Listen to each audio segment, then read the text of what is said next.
नमस्कार दोस्तों, आज रूपखंड के ऊपर विपश्यना साधना करेंगे डॉक्टर पी.एल. धर के निर्देशन में।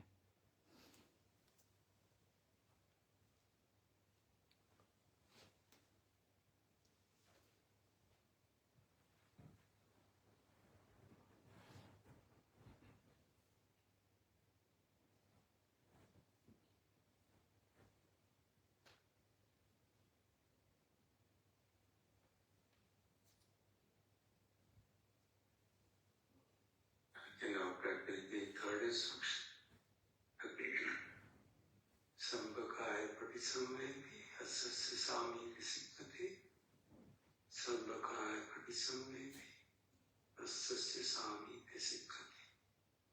हम सीखते हैं कि जब सांस भीतर जा रहा है, सारी सरकाया को जान रहे हैं, सब सांस बाहर आ रहा है तो सारी सरकाया को जान रहे हैं।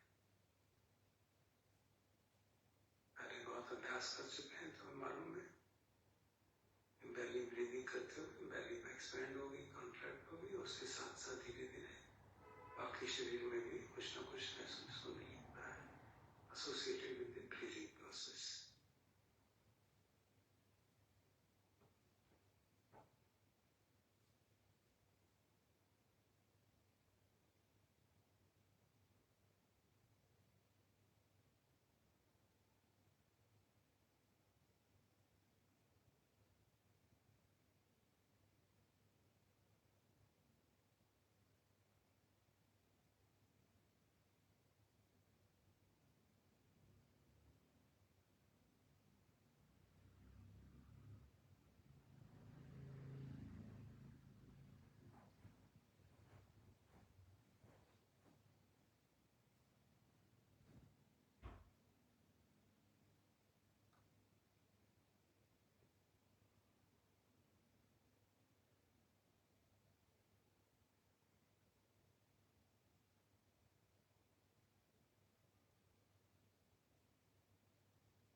तो we are practising mindful breathing.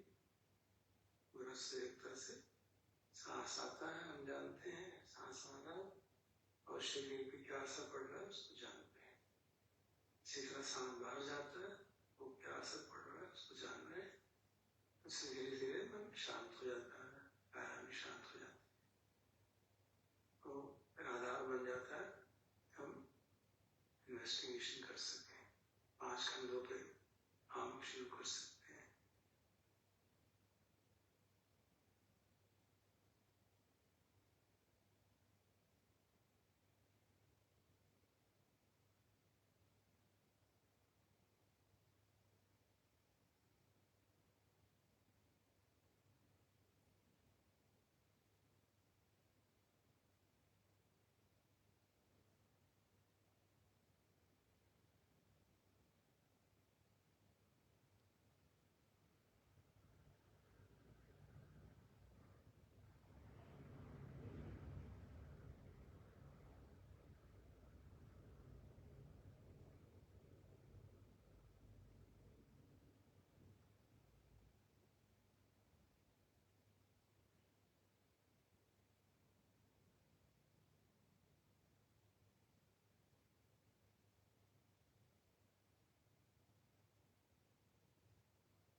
तीसरे स्ट्रक्चर को अनुपालन करने के लिए सिस्टमैटिकली काम करते हैं। सबसे पहले सांस के भीतर जाने से पेट का फूलना और पेट बाहर जाते हुए पेट का सिकुड़ना स्पष्ट मालूम पड़ता है। थोड़ी देर इसको देखते हैं, फिर इसके साथ साथ चेस्ट में मूवमेंट होने लगती है, इसको देखते हैं। फिर हाथों में क्या हो रहा है, भुजा में क्या हो रहा है, और फिर जांघों में क्या हो रहा है, टांगों में क्या हो रहा है, पाँव में क्या हो रहा है। इस प्रकार धीरे धीरे जोन ऑफ ऑब्जर्वेशन है उसको बढ़ाते हुए सारे शरीर में क्या हो रहा है जितना भी संभव हो उसको जानते हुए थोड़ी देर चित्त को समाहित कर लेते हैं और शांत कर लेते हैं। तो शांत चित्त के आधार पर आगे का काम कंपैरेटिवली आसान हो जाता है।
जो पोर्शन छूट जाते हैं उनको भी हम अलग से देख सकते हैं। सांस भीतर आ रहा है, focus attention on back side, थोड़ा सा उसमें एक्सपेंशन मालूम पड़ेगा।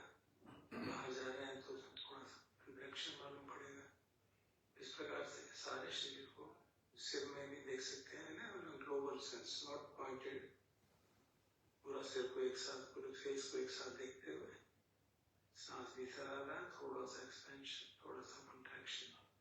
इससे काया और चित्त दोनों शांत हो जाते हैं। तो बहुत जरूरी है कि हम इसको ठीक से अभ्यास कर लें। कोई हम जल्दी नहीं है, will work on one thunder time ताकि प्रैक्टिस ठीक से हो पाए। Not rush to all the खंडास, क्योंकि रिट्रीट एनवायरनमेंट नहीं है कि हमारे को तुरंत चित्त शांत हो जाए, काया शांत हो जाए। इसलिए एक एक खंड पे एक एक सेशन में करेंगे। Let us practice this sufficiently to calm down the body and mind.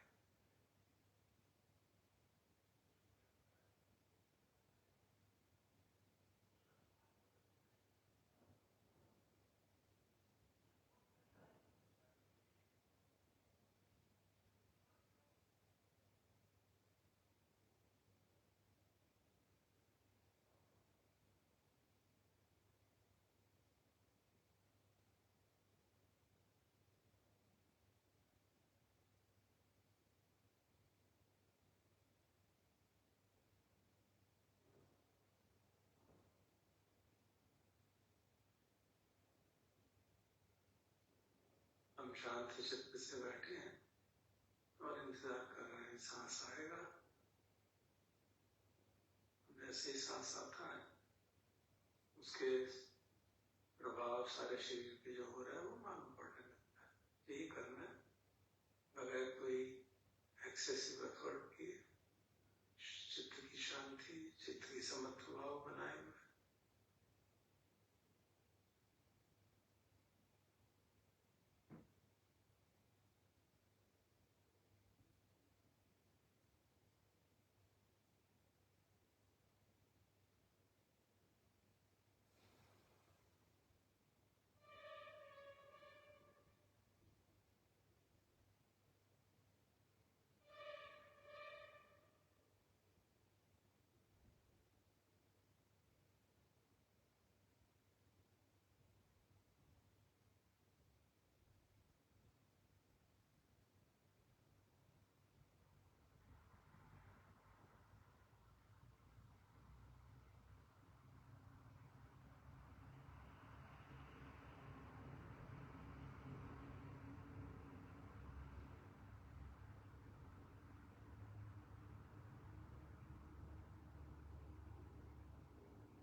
चित्त शांत होने थोड़े बाद फिर हम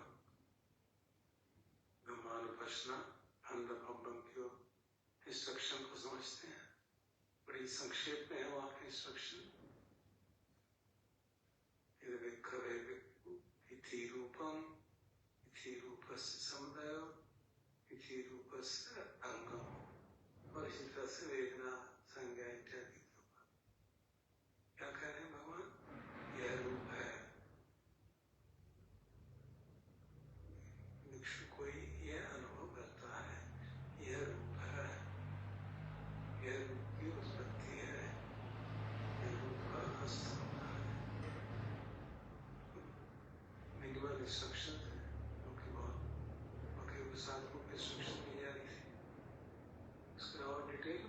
अन्य सूत्रों में पढ़ते हैं, जैसे सप्तकांड में हमने चर्चा की थी, वहाँ पे डिटेल में भगवान समझाते हैं। अथवा च विक्तवे रूपम, भिक्षु रूप किसे कहते हैं, भौतिक पदार्थ किसे कहते हैं। यहाँ पे रूप शब्द का अर्थ है मैटर,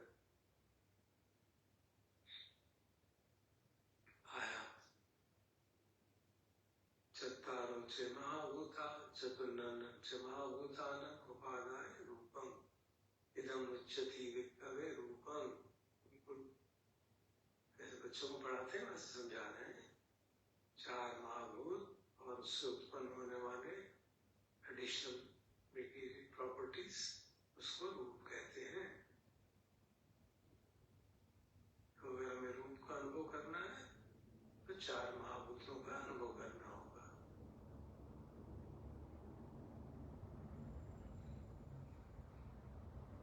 पहले थ्री इंस्ट्रक्शन लिखम रूपम, इसको प्रैक्टिस करते हैं। फिर से ध्यान शरीर की ओर, सांस के आने आवागमन की ओर और शरीर में होने वाली हलचल की ओर।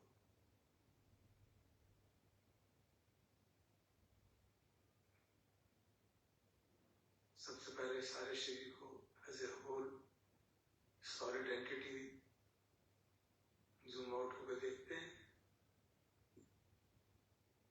मालूम पड़ता है कि हाँ ये शरीर है, ठोस पदार्थ है। We can feel its boundaries and they are apparently solid, rigid. हमें मालूम है चेंज हो रहा है, लेकिन बहुत कम। आभास तो यही होता है कि एक सॉलिड है, इसमें पृथ्वी धातु है।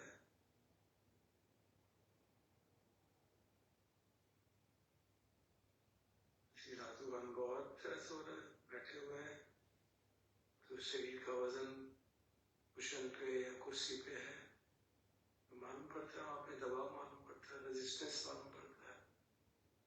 पृथ्वी धातु की कैरेक्टरिस्टिक है, भारीपन, हल्कापन, रेजिस्टेंस, सॉलिडिटी। पाँव जमीन पे टच कर रहे हैं या कुशन पे टच कर रहे हैं तो वहां पे भी पाँव में ज्यादा रेजिस्टेंस मालूम पड़ता है। या अगर हम सारा शरीर ऊपर से नीचे स्कैन करें तो भी मालूम पड़ता है, हर जगह पे अटेंशन रुक जाता है, रुक जाता है। या अपने हाथ से ही टच करके देखें, दबा के देखें, हड्डियों को एकदम मालूम पड़ता है सॉलिड चीज है। कुछ जगह मालूम पड़ता है सॉलिड तो है लेकिन उतना स्ट्रॉन्ग नहीं है जितना कि हड्डी है। पृथ्वी धातु है, उसकी इंटेंसिटी चेंज हो रही है। हम हाथ से छू कर भी मालूम कर सकते हैं कि सारे शरीर में पृथ्वी धातु है, कहीं पे स्ट्रॉन्ग इंटेंसिटी है, कहीं पे इंटेंसिटी कम है। और ध्यान से देखेंगे काफी देर, उसकी इंटेंसिटी बदलती रहती है।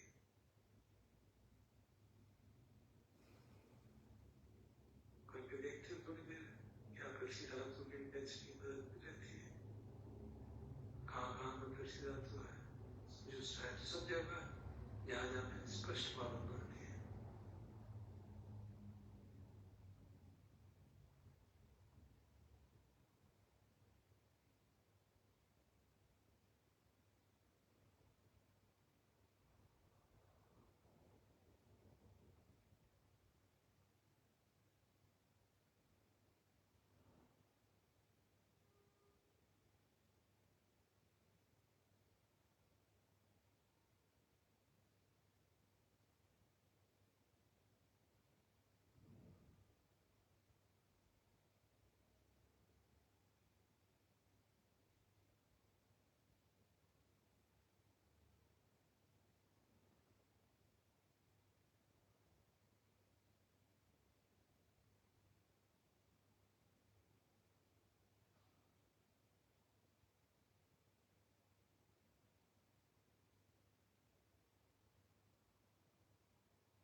जहाँ जहाँ पे हमें सॉलिडिटी महसूस होती है, दबाव महसूस होता है, भारीपन महसूस होता है, वहाँ पे अगर हम थोड़ी देर शांत चित्त से ध्यान लगाएं तो देखेंगे उसमें बदलाव महसूस होता है, स्पष्ट महसूस होता है। कभी वो बढ़ जाएगा, कभी घट जाएगा। पृथ्वी धातु का भाव का इम्पैक्ट, जो प्रभाव है, बदलता रहता है। यहाँ पर वायु धातु वो तो बिल्कुल स्पष्ट है, सांस ले रहे हैं, पेट फूल रहा है, शरीर में फूल रहा था, शरीर में एक्सपेंशन कंट्रैक्शन हो रहा था, सारे शरीर में पृथ्वी धातु का प्रभाव पहले हम देख चुके हैं खाना पान करते समय, उसको एक बार और देख सकते हैं। एक बार फिर अब इस परिप्रेक्ष्य में, धातुओं के परिप्रेक्ष्य में देखते हैं।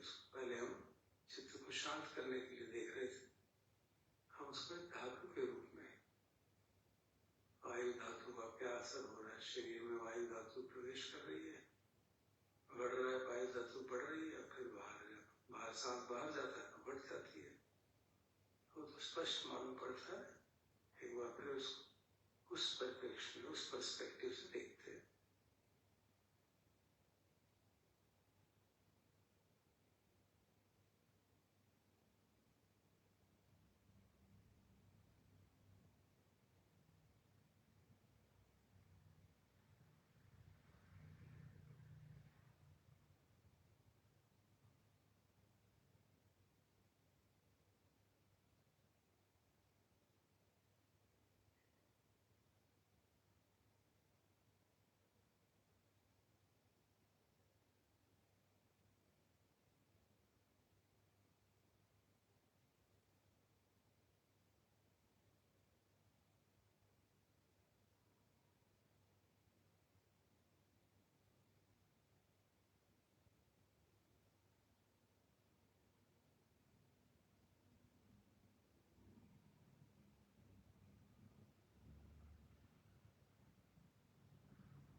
शरीर में जो भी ठोस बना है, हड्डियां हैं, मांस है, उसमें पृथ्वी धातु की बहुलता है, और जो वायव्य पदार्थ है, गैसेस बन रही हैं, में वायु धातु की प्रबलता है। लेकिन बाकी जगह भी जहाँ कहीं हलन चलन हो रही है, वो वायु धातु का ही प्रभाव बन रही है। और फिर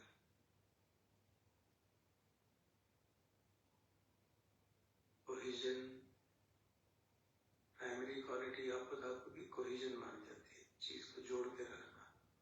अगर हमारा शरीर एक बैठा हुआ है, जुड़ा हुआ है, तो इसमें पृथ्वी धातु के साथ साथ आपको धातु भी है, जल धातु भी है, तभी वो चीज जुड़ती है। जैसे उदाहरण दिया जाता है, मिट्टी है, उसमें पानी डालते हैं तो जुड़ जाता है और उसको गुजर जा सकता है। आटा है, अलग अलग क्रिस्टल पार्टिकल्स हैं, पानी डालें तो जुड़ जाता है, उसको गूंदा जा सकता है। इसी प्रकार शरीर भी हमारा गुथा हुआ है पानी के कारण। और हम वैज्ञानिक तौर पर भी जानते हैं, शरीर में 60-70% पानी होता है। पृथ्वी धातु, आपो धातु, वायु धातु, आपो धातु का अनुभव जीव के ऊपर भी कर सकते हैं। जीव पे ध्यान ले जाएंगे तो पीलापन महसूस होगा, गर्मी है तो पसीने आ रहे हैं, आंसू आ रहे हैं तो महसूस होगा कि शरीर में आपको धातु भी है। इन तीनों का अनुभव करते हैं।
और इसी प्रकार तेजो धातु, टेम्परेचर, उष्मा, गर्मी, सर्दी, इस समय भी आप देख सकते हैं पंखा चल रहा है और पंखे की हवा कहीं टच हो रही है, वहां पे क्या शीतलता महसूस होती है।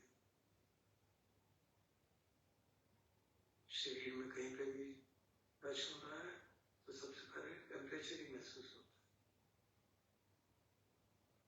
हाथ को पानी में डालते हैं, टेम्परेचर महसूस होता है। पाँव फर्श को टच करता है, सबसे पहले टेम्परेचर महसूस होता है, फिर पृथ्वी धातु का महसूस होता है। दोनों ऐसे साथ साथ कहने के लिए कह रहे हैं। और शरीर में तेजो धातु जो है हमारे डाइजेस्टिव प्रोसेस को ऑपरेट करता है। मानो आप खाना खाते हैं तो पेट के अंदर कुछ होता है, गर्मी से पैदा होती है, फूड का ऑक्सीडेशन होता है। तो इस प्रकार इस शरीर का जो अनुभव है, अनुभव इन चार धातुओं का सम्मिश्रण ही होता है, compound of all the four elements.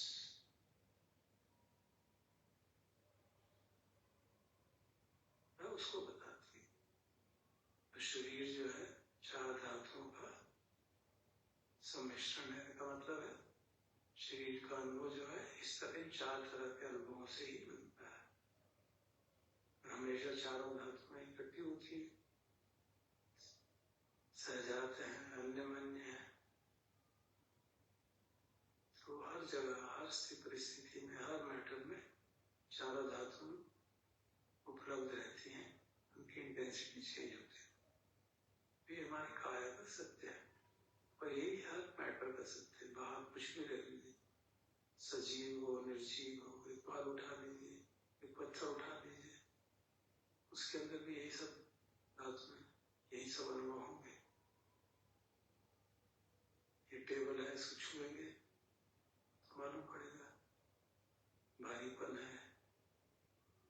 कुर्सी हुई है तो एक पर्टिकुलर शेप है, शेप का होना ही ओरिजिन का ही इंडिकेटर है, तो उसमें आपको धातु भी होगी, टेम्परेचर भी है, हाथ लगा के मालूम पड़ता है।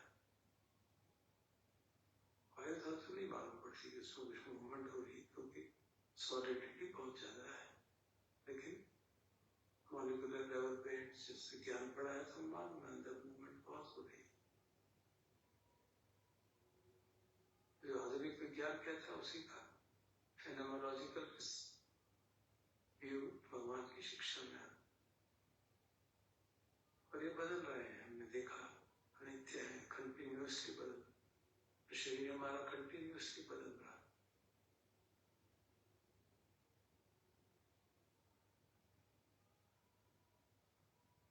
प्रशिक्षण बाहर से इनपुट आउटपुट हो जाता है।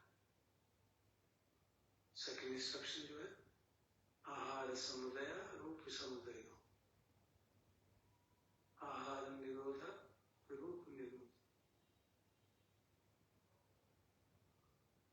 जो पहला है, जो रूप है, उसका उत्पत्ति आहार से होती है, हम सब जानते हैं। ये तात्कालिक उत्पत्ति की बात है, supported body, supported by food. Ultimate cause of origin of the body is तन्हा समुदय, आहार समुदय। कृष्णा होती तब ये आहार आता, तब ये शरीर मिलता है। भगवान ने हमें समझाया है और सच में ये शरीर न आपका है न किसी और का है, ये कर्म का है। कर्म अर्थात संस्कार, उनमें कृष्णा उसका एक स्वरूप है, जनरलाइज्ड स्वरूप।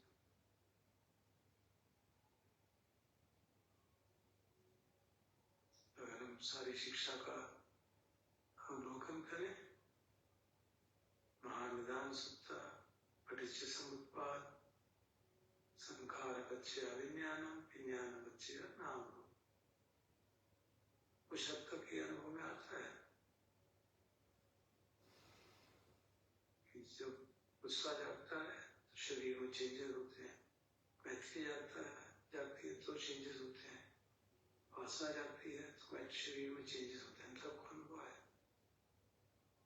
विज्ञान पच्य नाम रूप पच्य विज्ञान।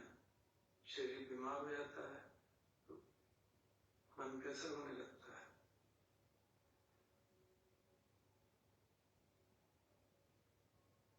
चोट लग जाती है, एक्सीडेंट हो जाता है, मन पे असर होने लगता है।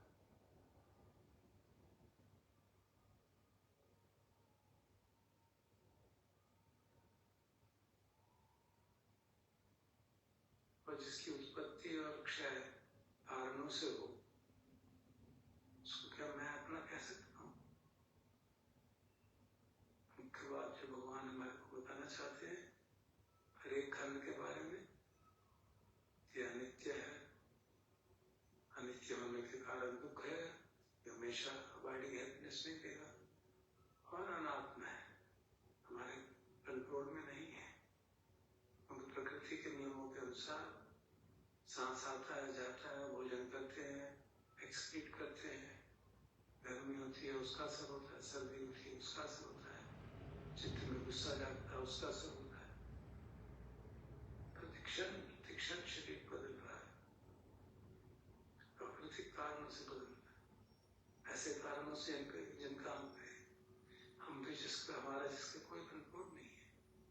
इस शरीर में मेरा नहीं, ये बात समझने की बात ये, न ये तन्मम, न ये स्वमस्मि, न मैं रतन सूत्र में बार बार भगवान हर खंड के बारे में ये इंस्ट्रक्शन देते हैं। तो ये समझनी है, जिस हद तक अनुभव हो रहा है उस अनुभव को समझना है, केवल अनुभव मात्र करके रहना नहीं है।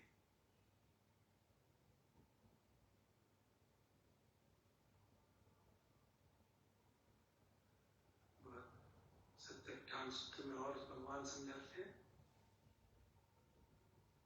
हमें क्या क्या करना है। और भौतिक पदार्थ के आधार पर जो सुख और आनंद उत्पन्न होता है वह है भौतिक पदार्थ का आस्वादन, शरीर का आस्वादन है, मजा आता है। ये भौतिक पदार्थ अनित्य है, दुख है, परिवर्तन के अधीन है। यह भौतिक पदार्थ में निहित खतरा, आदीनव, आस्वादन और आदीनव को जानना है। वो मैं अनुभव में आता है, याद करना है। किसी हमें सब अनुभव में हो चुका है, इतनी बार हम शरीर के प्रति आसक्त में, कितना सुंदर, कितना अच्छा, कितना सुडौल, कितना शक्तिशाली, वो अनित्य है।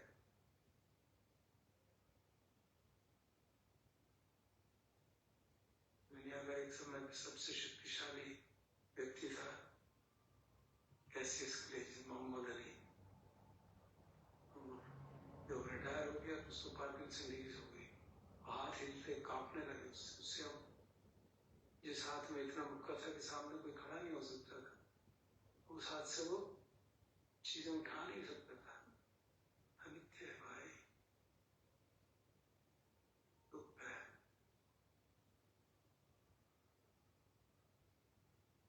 ये अपने अनुभवों से, दूसरों के अनुभवों से दिखते हैं, हम जानते हैं। इस बात को हमें आत्मसात करना है, समझना है, और उसके हिसाब से अपनी दृष्टि बदलनी। ये मुख्य उद्देश्य है साधना।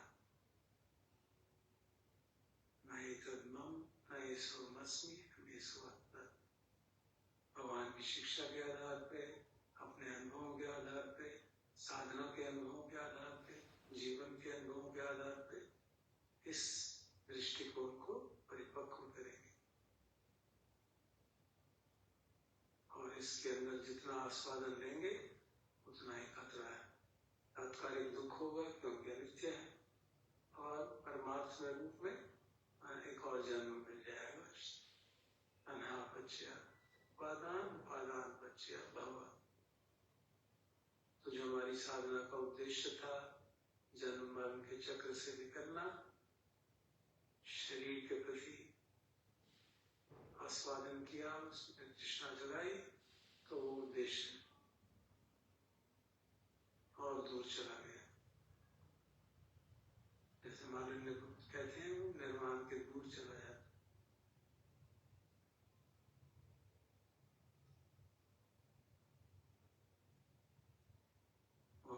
हैं सत्याज्ञान में, जो कोई भी साधक भौतिक पदार्थ को इस प्रकार प्रत्यक्ष रूप से जानने के लिए, इसकी उत्पत्ति, इसके निरोध और निरोध की ओर जाने वाले मार्ग को जानने के लिए, अर्थात अष्टांगिक मार्ग है, उस प्रकार भौतिक पदार्थ के आस्वादन को जानने के लिए, उसमें नीत खतरे को जानने के लिए, उस भौतिक पदार्थ के चंगुल से मुक्ति के लिए, भौतिक पदार्थ के प्रति निर्वेद भाव, वैराग्य, उसके निरोध के लिए अभ्यास कर रहे हैं। वे अच्छी तरह अभ्यास कर रहे हैं, वे लोग अच्छी तरह से अभ्यास कर रहे हैं, वे इस धम्म विनय में स्थापित हो रहे हैं। हम लोग इस कैटेगरी में हैं। तो क्या करना हमें कहा गया? एवं रूपंग अभिन्याय, एवं रूप समुदय अभिन्याय, एवं रूप निरोधन अभिन्याय, एवं रूप निरोधगामिनी प्रतिपदं अभिन्याय, एवं रूपस्य साधन अभिन्याय, एवं रूपस्य आदिनवं अभिन्याय, एवं रूपस्य निस्सरणं अभिन्याय, रूपस्य निब्बाधाय निप्पिन्दाय विरागाय निरोधाय पटिपन्ना ते सुपटिपन्ना, ये सुपटिपन्ना ते मस्मिन् धम्म विनये गादन्। फिर भगवान कहते हैं सुपटिपन्नो भगवतो शावक संग, ये सुपटिपन्नों की डेफिनेशन ले रहे हैं। और संघ में भिक्षु संघ भी है और गृहस्थ संघ भी संघ है, श्रावक संघ है, हम सब भी श्रावक संघ है। अगर हम यदि चत्तारी पूरी से पानी उस कैटेगरी में मूव करने की कोशिश कर भी रहे हैं तो कैसे? तो सुपटिपन्नों का क्या अर्थ है यहाँ पे डिटेल में बताया गया है, और यही हमें हर खंड के प्रति काम करना है, यही काम हर खंड के प्रति करना। तो अब शांत बैठ के थोड़ी देर और रूप खंड के प्रति ये सारे स्टेप्स को काम करें, भगवान की शिक्षा को याद करके, खास तौर पे वो न तुम्हारा का सूत्र जो था, ये शरीर तुम्हारा नहीं है ना किसी और का है, वो बताने के लिए कहीं गलत फहमी ना हो कि माता पिता का है, ये कर्म है, कर्म का विभाग है। ये आंखें, कान, नाक, सब कुछ इंद्रिय विज्ञान, हमने एक पट्टा में समझा था, इंद्रिय विज्ञान अभिधर्म बताता है विभाग चित्त है, कर्मों का फल है। समझ में इसकी सारी शिक्षा को जोड़ के इस मार्ग के बछाए हुए जाल से निकलने का मार्ग मिल सकता है, लेकिन बार बार बार बार उस पर विवेचन करना पड़ेगा, बार बार अनुभव करो और विवेचन को जोड़ के आस्वादन आदिनव निस्सरण, उससे एस्केप तभी हो पाएगी जब आस्वादन के प्रति कृष्ण समाप्त हो जाएगी, कृष्ण त्याग देंगे। क्यों? क्योंकि उसमें खतरा दिख गया, खतरे को ठीक से महत्व देंगे, खतरे को महत्व देंगे, कृष्ण छूट जाएगा।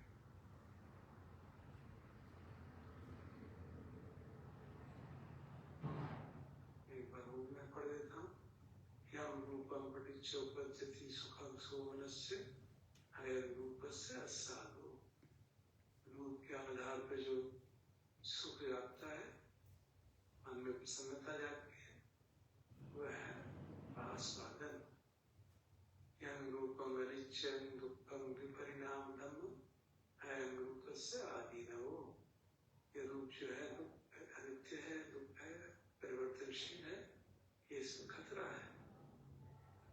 यं रूपस्मिन् छन्दरागनियो छन्दरागपहान इदं रूपस्य निस्सरणं। इस रूप के प्रति जो आसक्ति है, इच्छा है, उसका त्याग करना, ये इस भौतिक पदार्थ के चंगुल से मुक्ति है। इसको याद रखना होगा हमें, बार बार भूलेंगे, बार बार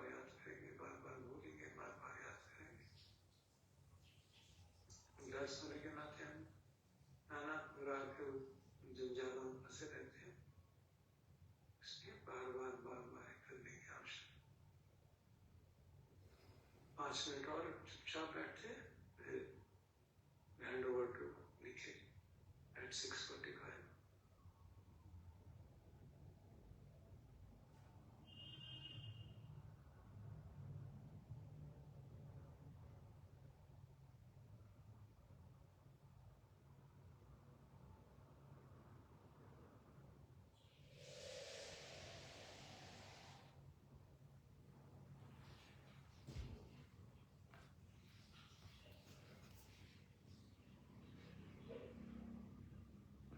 धन्यवाद दोस्तों.